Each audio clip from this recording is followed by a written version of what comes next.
The man accused of setting Teslas on fire at a collision center in Las Vegas appears in court at this hour. Officers arrested 36-year-old Paul Kim on charges including arson and possession of an explosive device. So let's go to our breaking news correspondent, Shanelle Kaul, in the CBS newsroom in New York. Shanelle, what do we know about the suspect who's in court right now? Well, he was meant to be in court, but we're hearing now that he has been taken into federal custody, meaning that he will not make that court appearance. Again, we're talking about 36-year-old Paul Kim. He was arrested on Wednesday in connection with that attack at a Tesla collision center in Las Vegas, facing a total of 15 state charges, including arson, destroying property, and possessing an explosive device. Take a listen to how police describe the attack. I'll let this video play because you'll get a better shot of the suspect. You can see his description as he goes across the clear doors there, committing his act of crime.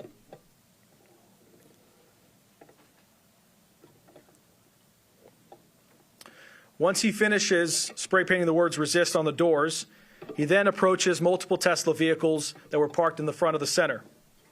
He proceeded to shoot into each vehicle and used a Molotov cocktail to set the vehicles on fire.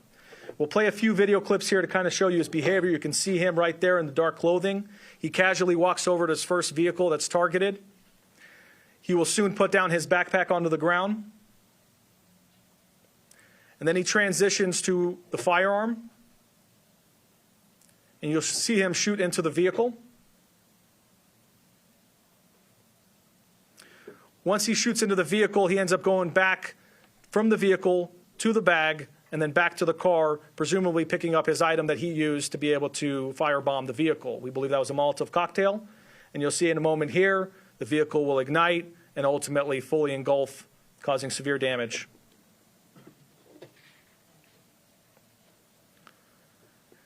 The suspect then continues on to a second vehicle, and you can see here he's on to the second target. He'll do very similar behavior where he shoots into the vehicle, he goes into the backpack, retrieves an item, and ultimately you'll notice here that he ends up getting the second vehicle on fire as well.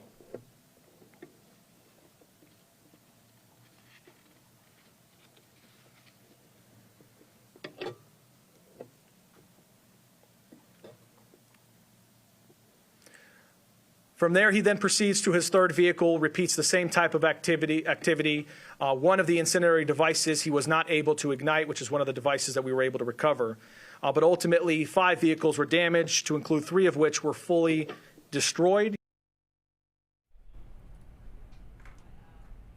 And so at this point, police have not, Jules, outlined a specific or clear motive, but they do say that they found that he was connected on social media with the Communist Party USA group and some pro-Palestine groups. Also want to mention that the FBI's Joint Terrorism Task Force is also part of this investigation. They were at that news conference earlier today, and now we can confirm that federal authorities have taken Paul Kim into custody. So on top of those state charges that I mentioned, he will also be facing some federal charges. Last we heard, likely that will be federal arson and possession of a destructive device.